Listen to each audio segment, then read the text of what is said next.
Friends, कैसे हो आप सब? होप सब अच्छे होंगे और अपने इनर वर्क बहुत अच्छे से कर रहे होंगे। उसको करते रहिए। और आज मैं आपको एक मैसेज बताना चाहती हूँ कि जब आपके डीएम थर्ड पार्टी में चले जाते हैं, जब वो कहीं और मैरिज कर लेते हैं, तो आपको क्या करना चाहिए? तो सीधी सी बात है, आपने उस टाइम पर कुछ नहीं करना है। Just go with the flow.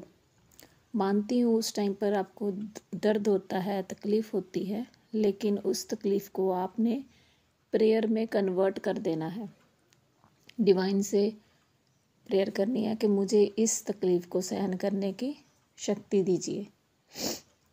वहाँ पर जब डीएम किसी भी थर्ड पार्टी के पास जाते हैं, जहाँ एज ए फ्रेंड, जहाँ एज ए गर्ल फ्रेंड, जहाँ एज ए वाइफ वो किसी को पनाह बनाते हैं या किसी रिलेशन में जाते हैं, तो इसका मतलब वहाँ पर उनके कुछ कर्मा पेंडिंग है। ठीक है, तो उनको वो कर्मा क्लियर करने ही पड़ेंगे आपके पास वापस आने के लिए। अगर उनके कर्मा वहीं पर रहेंगे, उनके साथ रहेंगे, पेंडिंग रहेंगे, तो वो आपसे यूनियन नहीं कर सकते हैं। तो उनको अपने कर्मा क्लियर करने के लिए जाना पड़ता है। वो अपने मन से नहीं जाते हैं, ज़रूर कोई ना कोई उनके पीछे दिमाग में कोई लॉजिक होता है जब वो थर्ड पार्टी के पास जाते हैं, या फिर उनको कुछ ऐसा लगता है कि थर्ड पार्टी डीएफ से ज़्यादा बेटर है। डीएफ के साथ लड़ाइयाँ झगड़े होते हैं, अनबन रहती है ना। उनको कनेक्शन बहुत ज़्यादा टफ फील होता है डीएफ के साथ। उनको लगता है कि डीएफ के साथ पूरी लाइफ नहीं गुजारी जा सकती। बट ये सारा डिवाइन का इल्यूज़न ही होता है। अगर वो ये सब नहीं सोचेंगे, अगर वो डीएफ को ही शुरू से ही मतलब पसंद करेंगे, तो फिर थर्ड पार्टी में क्यों जाएंगे? उनको वहाँ पे कर्मा क्लियर करने होते हैं। ये डिवाइन की मर्ज़ी से वहाँ पर जाते हैं, उनके अपनी मर्ज़ी उसमें नहीं होती है। अगर होती भी है तो टाइमली होती है, कुछ टाइम के लिए। उसके बाद वो इस चीज़ को धीरे धीरे समझने लगते हैं कि मेरा अपनी डीएफ के साथ क्या कनेक्शन है। तो जो कार्मिक होते हैं, वैसे तो मोस्टली कार्मिक ही होते हैं जो थर्ड पार्टी होती है, डीएफ की भी डीएम की भी। बहुत ही लकी सोलमेट मिलते हैं, तो वो उनको ट्रिगर करते हैं, वो उनको लेसन्स लर्न करवाते हैं।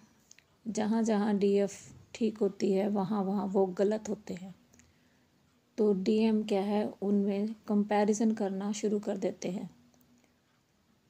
अगर डीएफ का प्यार उनको सच्चा नज़र आता है, तो जो कार्मिक होते हैं उनको प्यार जो होता है फेक नज़र आने लग जाता है।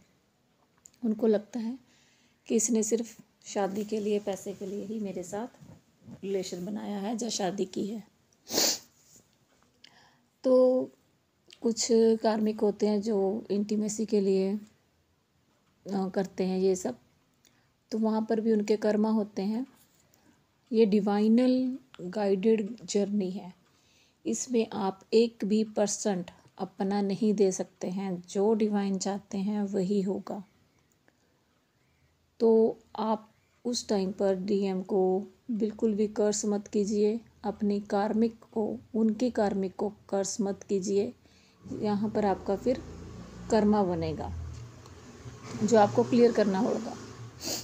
सो आपने ऐसा कुछ भी नहीं करना है, सिर्फ गो विद द फ्लो और देखिए क्या हो रहा है उनकी लाइफ में। धीरे धीरे धीरे धीरे जब उनके कर्मा उनके साथ ख़त्म होने लगते हैं, तो वो आपके पास लौटने लगते हैं। जैसे उनको अपनी गलतियों का एहसास होने लगता है, तो वो बार बार आपके पास आते हैं, फिर जाते हैं। ट्रिगर मिलता है उनको वहाँ से, फिर वो आपके पास आते हैं। ऐसे करके ये जर्नी चलती है जब तक कि उनके कर्मा वहाँ पर है। तो ये मत सोचिए कि डीएम वहाँ पर खुश हैं या कुछ ऐसा है। वो खुश नहीं होते हैं। कार्मिक के साथ वो कभी खुश नहीं हो सकते।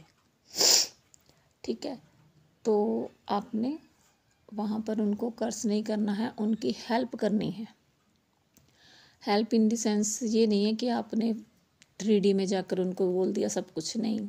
आपने उनको हीलिंग देनी है, उनको गाइड करना है सही गलत के बारे में। अगर आप 3D में जाकर नहीं बोल सकते हैं तो उनको 5D में समझाइए, उनको अपनी जर्नी के बारे में बताइए, सब कुछ बताइए। वो समझते हैं, उनके पास आपका हर एक वर्ड पहुंचता है। ठीक है, तो आपने ये सब करना है। जब आपका डिवाइन टाइमिंग आएगा तो वो थर्ड पार्टी अपने आप ही आपके रास्ते से चली जाएगी। तो होप समझ लगी होगी आपको। तो आज से थर्ड पार्टी को, DM को, किसी को भी कर्ज नहीं करना है। Thank you all, God bless you all, love you all.